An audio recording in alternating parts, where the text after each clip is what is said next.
बालाघाट जिले में नवरात्रा पर्व बड़े ही धूमधाम से मनाया जाता है। इसके विविध रंग हमें देखने को मिलते हैं और कार्यक्रमों की तो जैसे पिछले कुछ वर्षों से बाढ़ सी आ गई है। नाना प्रकार के कार्यक्रम होते हैं जिसमें गरबा है, डांस है, नृत्य है और कई तरह के प्रतियोगिता कार्यक्रम होते हैं। लेकिन यहाँ बालाघाट में जो हिंदू संगठन है उनके द्वारा जो फैसला लिया गया है वो बेहद चर्चा में है। न सिर्फ चर्चा में है बल्कि दूसरे जो पड़ोसी ज़िले हैं वो भी उनके फैसले को अमल में लाना चाह रहे हैं।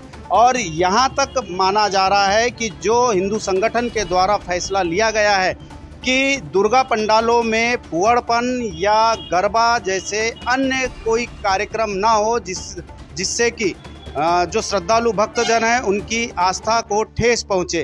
हो सकता है इसी मंशा को लेकर इन्होंने ये फैसला लिया है और ये फैसला जहां एक और स्वागत योग्य है वहीं पर जो है बेहद चर्चित भी होते जा रहा है। तो यहाँ हमारे साथ कुछ हिंदू संगठन के पदाधिकारी हैं, उनसे जानते हैं कि उन्होंने ऐसा फैसला क्यों लिया और क्या कारण है, क्या वजह है कि उन्हें ऐसा फैसला लेना पड़ा।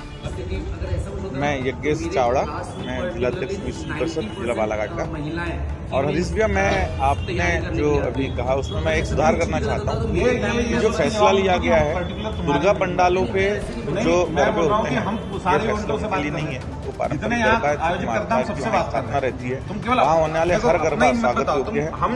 ये उन गरबों के लिए है, उन नाइट्स के लिए है, वो डांडिया नाइट्स के लिए है जो नवरात्रा के दौरान और नवरात्रा के नाम पे गरबा नाइट्स और डीजे नाइट्स कराते हैं। ये उनके लिए है कि वहाँ पंडालों मतलब माँ माता जी की स्थापना नहीं होती। उसके बाद ये 2 दिन का इवेंट रखते हैं, ऐसे इवेंट जहाँ पे पास बांटे जाते हैं, लड़के लड़कियाँ आते हैं और न जाने कैसे कैसे गानों पे वो नृत्य करते हैं, अजीब अजीब टाइप का नृत्य करते हैं। ये फैसला उन लोगों के लिए है। आज से 3 दिन पहले इसी मंदिर के प्रांगण में बैठक हुई थी, उसमें समस्त हिंदू समाज के अलग अलग समितियाँ आई थी, जिसमें नारी मंच थी, राष्ट्रीय विचार मंच था, गायत्री परिवार था, विश्व हिंदू परिषद था, सनातन सभा थी और इनके सभी पदाधिकारी थे। तो सबने मिलकर ये तय किया था। पहले तो ये बैठक इसको सुचारू रूप कैसे दिया जाए उस पर थी, पर जैसे जैसे लोग आते गए डीजे नाइट्स के आते गए कि हमारा रंग रात्रि के नाम से हमारा उत्सव होने वाला है, किसी का किसी नाम से होने वाला है, किसी ने कॉन्टेस्ट रखा है, ब्यूटी कॉन्टेस्ट रखा है उसके अंदर। भैया ये एक क्रांतिकारी कदम है, एक क्रांतिकारी फैसला है, इसमें कोई संदेह नहीं है। अब चूंकि नवरात्रा 3 अक्टूबर से लगेगा और बड़े धूमधाम से बालाघाट जिले में मनाया जाता है, तो किस तरह की आपकी चौकसी रहेगी, किस तरह से आप वॉच करेंगे? हमने प्रशासन से मांग की है, प्रशासन को ज्ञापन दिया है माननीय कलेक्टर महोदय को कि किसी भी ऐसे इवेंट जो गरबा नाइट्स के नाम से हो रहे हैं उन्हें परमिशन ना दी जाए। और इसके अलावा यदि परमिशन दी भी गई है तो हमारा भरसक ये प्रयास रहेगा कि वहाँ जाके हम यहाँ चेक करेंगे कि क्या माता जी की स्थापना घट स्थापना हुई है, और यदि नहीं हुई है तो हम पुरजोर विरोध करेंगे उस कार्यक्रम का, प्रशासन के साथ उसे रोकने की कोशिश करेंगे। मेरे क्लास में पर्टिकुलरली 90% महिलाएं फीमेल्स तैयारी करने के लिए आते हैं। संगठन के द्वारा बहुत सही फैसला है, ये बहुत पहले होना चाहिए था। अब जब जाके तभी सवेरे चावला जी जो बोल रहे हैं अपना ही मत बताओ तुम, हम जिस चीज के लिए बैठे ये सब चीजें हर जगह संभव नहीं है। जहाँ माता रानी का रहता है दरबार तो वहाँ गरबा उनका फेवरेट है, तो ये गरबा वहीं होना चाहिए। जो वास्तव में जो भैया चावड़ा जी बोल रहे हैं कि गरबा नृत्य के नाम पे कई प्रकार के डांस होते हैं और जो लड़के लड़की आते हैं उसमें फुहड़पंती होती है, वो समाज में एक कहीं ना कहीं गलत संदेश जाता है। आने वाली पीढ़ी के नज़रिए से भी और एक संस्कृति को संभालने के हिसाब से भी ये फैसला है। नहीं बढ़िया है ना भाई। आप दुर्गा पंडाल, दुर्गा जी विराजमान है, माता रानी का 9 स्वरूप विराजमान है, आप वहाँ करिए, वहाँ आप करिए और वहाँ हम लोग सब साथ में है, कोई दिक्कत नहीं है। मगर अलग से स्पेशली जो 2-3 दिन का जो भैया बता रहे हैं, ये साधना 9 दिन की होती है। भाई आप 2 दिन के लिए आए, ताम झाम लगाए और अपना करने लगे। आखिरी सवाल कर रहा हूँ कि ये जो ताम झाम और ये जो फुहड़ता जो आ रही है, एक अच्छा कदम है, क्रांतिकारी फैसला है। क्या लग रहा है कि आस्था और ये प्रोग्राम के बीच में आस्था कहीं पीछे छूट जाती है कि क्या होता है? नहीं, आस्था क्यों पीछे छूटेगी? माँ का दरबार लगे हुए सब जगह, आप वहाँ भक्तिभाव करिए। भक्तिभाव आस्था तो पूरी है, मगर वो उस टाइप से क्या है, थोड़ा लोग भटक जाते हैं। भाई आपको आस्था पे अपन किसी की ठेस नहीं पहुंचा रहे, आप भक्ति करना, दरबार लगे हुए हैं, तमाम जगह माता रानी की स्थापनाएं होती हैं, प्राचीन मंदिर हैं। आप वहाँ जाइए, जो श्रद्धालु रहेगा तो वो तो ऑटोमेटिकली जाएगा।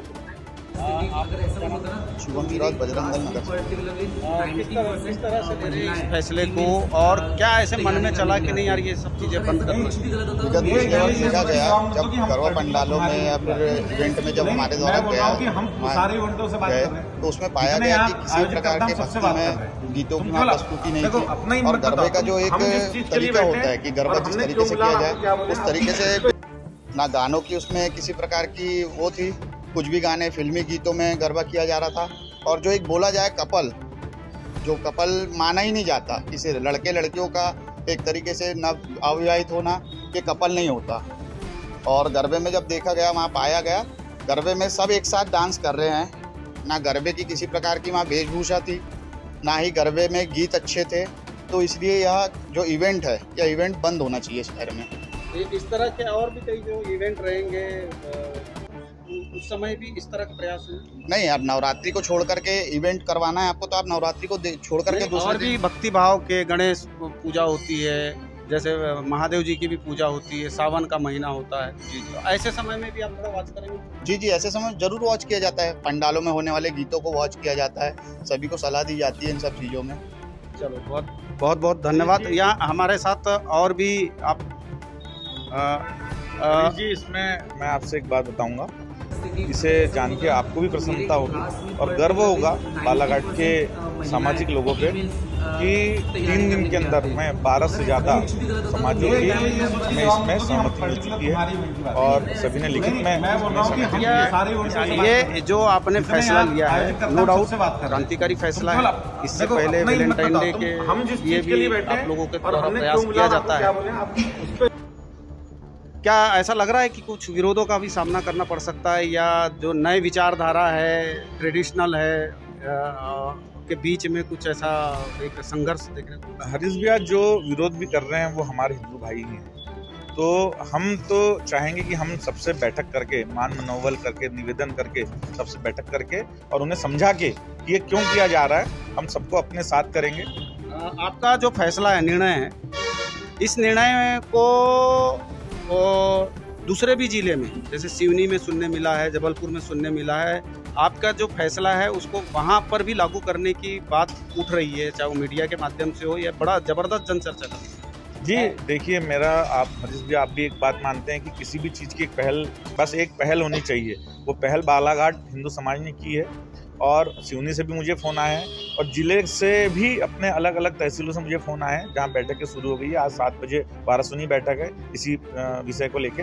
तो हमें गर्व होना चाहिए कि बालाघाट इसका मेन गढ़ रहा जहाँ से ये चीज़ उत्पन्न हो रही है। तो यकीनन जो ये फैसला लिया गया है हिंदू संगठन के द्वारा, ये एक क्रांतिकारी कदम है। और क्रांतिकारी कदम इसलिए कि जो एक नई विचारधारा है और जो हिंदू संगठन की विचारधारा है, जो तालमेल बिठाने की कोशिश कर रही है भक्ति भाव और संस्कृति के बीच में, उसको लेकर इनको थोड़ा बहुत कठिनाई का भी सामना करना पड़ सकता है। लेकिन उनका मानना है कि जो कुछ विरोधाभास की संभावना बनेगी वो भी हमारे हिंदू भाई है, और उन हिंदू भाइयों को हम समझाने की कोशिश करेंगे कि इस आस्था और संस्कृति को ठेस न पहुँचे, ऐसा हम सब लोगों का प्रयास होना चाहिए। यही नहीं, ये जो क्रांतिकारी फैसला है, इस फैसले को अब पड़ोसी जिला सिवनी, बारासिवनी, मंडला और जबलपुर जैसे शहरों में भी फैसले को लागू करने की तैयारी होने वाली है, ऐसा सुनाई दे रहा है। तो वाकई में बालाघाट की धरती से एक जो क्रांतिकारी फैसला और क्रांतिकारी कदम जो उठाया गया है, ये कहीं ना कहीं अनुसरण करने वाला साबित होगा। बालाघाट से पंजाब केसरी टीवी के लिए कैमरा पर्सन महेंद्र उइके के साथ हरीश लिल्लारे। हमसे जुड़े रहने के लिए हमारे YouTube चैनल को सब्सक्राइब करें और नई वीडियो की नोटिफिकेशन के लिए बेल आइकॉन को दबाएं। अगर आप ये वीडियो Facebook पर देख रहे हैं तो लाइक जरूर करें और ज्यादा से ज्यादा शेयर करें। धन्यवाद।